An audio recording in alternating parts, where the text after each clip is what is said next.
Hello everyone and welcome back to my channel. Today's video is one that's been highly requested.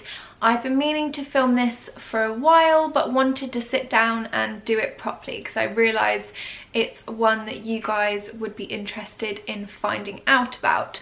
So obviously if you watch my YouTube, if you follow my blog, if you follow me on Twitter, wherever you know me, you will probably know that I suffer from something called IBS, which is also called irritable bowel syndrome. And without going into vast amounts of detail, it has affected my life for the last 10 years. I filmed a big video all about my story on my channel, so I will link that in the description box below in case you fancy finding out more about my journey and my story so far. But in a nutshell, I have been suffering with it for a long time. At times it's completely overwhelmed my whole life. I haven't been able to get out of bed. I've been very poorly. I've been in and out of hospital. It is quite a severe form of IBS and I do have to work really hard to manage it, but I do manage it on a day-to-day basis now and it definitely doesn't affect my life in the same way that it did. IBS is obviously characterised by severe periods of bloating, abdominal pain, stomach aches, constipation, diarrhea, or alternating of those two. Can also cause a lot of fatigue because sometimes you don't digest your nutrients properly because your food is just going through you and not being absorbed into the body. There's a whole host of different symptoms and the condition is different for everyone that suffers from it. So if you suffer from it, you might have different symptoms to me. It's different for everyone, as I said, and I'm by no means an expert, a doctor, a nutritionist, or anything of the sort. As the condition is quite an embarrassing one, I think it's only good to keep the dialogue going and to talk about it, and so that is my mission on social media, on YouTube. I just want to keep the conversation going, talk about it, let you know that you're not alone, and share my tips and advice. So alongside that, you guys will probably also know from my videos that I do travel a lot. I'm very lucky that I get to travel with my blog and my YouTube, which is my full-time job at the moment, and it's a dream come true. It's the most amazing thing in the world. But obviously when you do have a condition like IBS, it can present some difficulties when it comes to being outside of your normal routine, changing time zones, being in a different environment where you have a different bathroom and things like that. So it can throw up a whole host of problems, and lots of you have been asking either on my IBS videos or just on my general videos how I travel when it comes to my IBS, because lots of you have said that you're scared to go out for social occasions and you definitely wouldn't consider going on a holiday because it's just too nerve-wracking for you in terms of managing your IBS symptoms.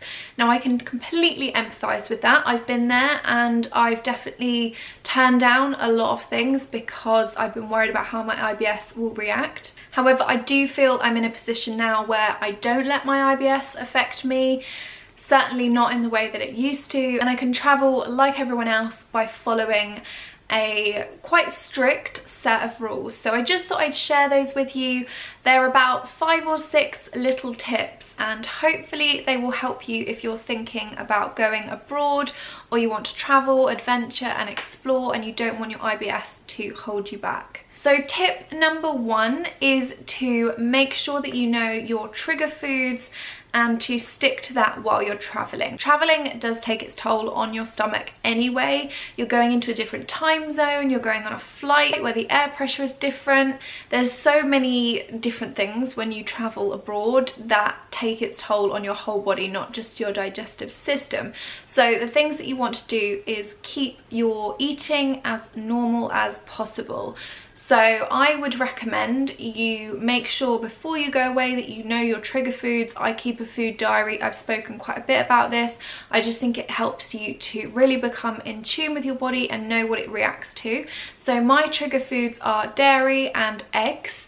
And I find that when I'm going abroad, especially if there's a different language, I prepare as much as possible to make sure that my food isn't contaminated and that I'm not eating my trigger foods, so I can try and keep symptom free while I'm away. So rather than trying to learn a phrase in a local language, which I normally most of the time get wrong. What I've actually taken to doing is getting a few business cards printed in the local language outlining what you can't eat. So when you go into a restaurant, you can literally hand them the business card. You don't need to make a big fuss, which is great if you're in a big group family holiday. You can literally just hand them the card. It will be in the local language. It will say everything that you're allergic to or intolerant to, and away you go. That is usually the most simple way of doing it. I found that if I have tried to explain, sometimes it gets lost in translation. There are a few companies that allow you to print these business cards for free. One that I would recommend is called Vistaprint, so you can literally just make sure you've got the right language of the place that you're going and just write down exactly what you're allergic to and get it printed. Tip number 2 is to eat little and often. As I was saying before, you want to keep as much in your regular routine as you possibly can. Don't overload yourselves with loads of meals. So if you think, oh, I'm not going to eat for a few hours because I'm going to be on a plane or on a train or in a taxi, I would recommend not doing that and just taking little snacks with you that you know aren't going to irritate you. I often take quite a few packets of plain oatcakes away with me because I know if there's something that I can't eat or I'm on a plane and they haven't got anything that I can eat, at least I've always got something. I find if you let yourself go for long periods of time without eating, that is when you can start to get quite a windy, bloated tummy because you're already kind of anxious about traveling, and then your stomach's empty and it all just goes haywire. So I would definitely recommend eating little and often on travel days. I think I have filmed a what I eat in a day on a travel day. I normally eat about 6 or 7 little meals, especially if you're getting up early. I find that it is good to kickstart your digestive system with something as soon as you wake up, so you're kind of getting your body ready for the day, and then just eat little and often throughout. Tip number 3 is to confide in your travel companion. Or if you're going in a big group, then at least confide in somebody. I just find that if you are keeping it to yourself and nobody else knows what you're going through, it can be a very isolating experience. It can be quite embarrassing because you feel like you're hiding something. And it also just helps to have somebody there who knows what's going on. So I will always be completely honest with whoever I'm traveling with. Usually I'm traveling with my boyfriend, so it's no problem, and he knows the drill. He's very considerate of me, so if we are in a place and I find that this is the most annoying thing, especially in like beautiful luxurious hotels, they never have any doors to their bathrooms or their toilets.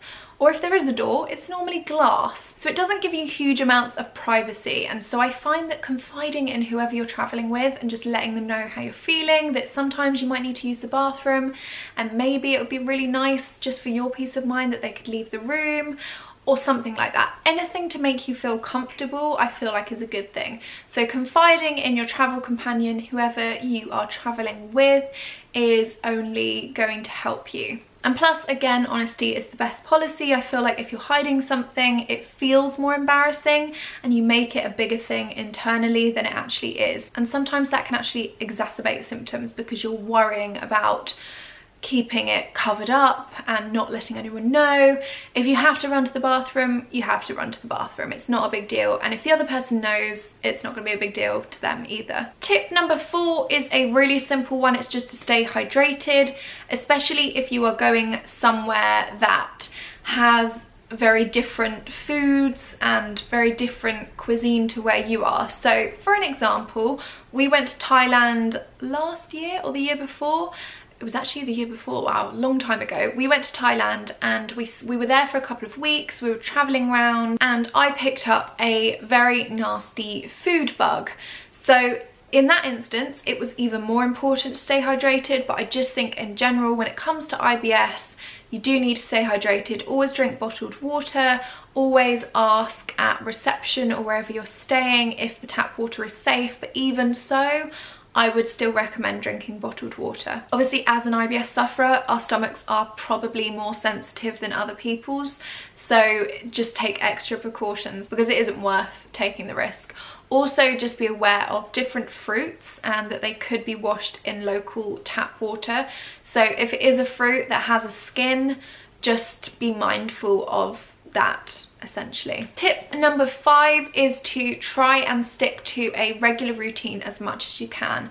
So by this I don't mean, obviously if there's a 5-hour time difference, I don't mean getting up 5 hours early to have your breakfast and get ready for the day. I don't mean that at all. I just mean whatever you do at home, try and implement that wherever you are. So if you normally get up and have breakfast in the morning and go to the loo, and you do that before you get ready, then just do that wherever you are. And then the final tip is just to enjoy it. Please try not to panic. You are in a beautiful place.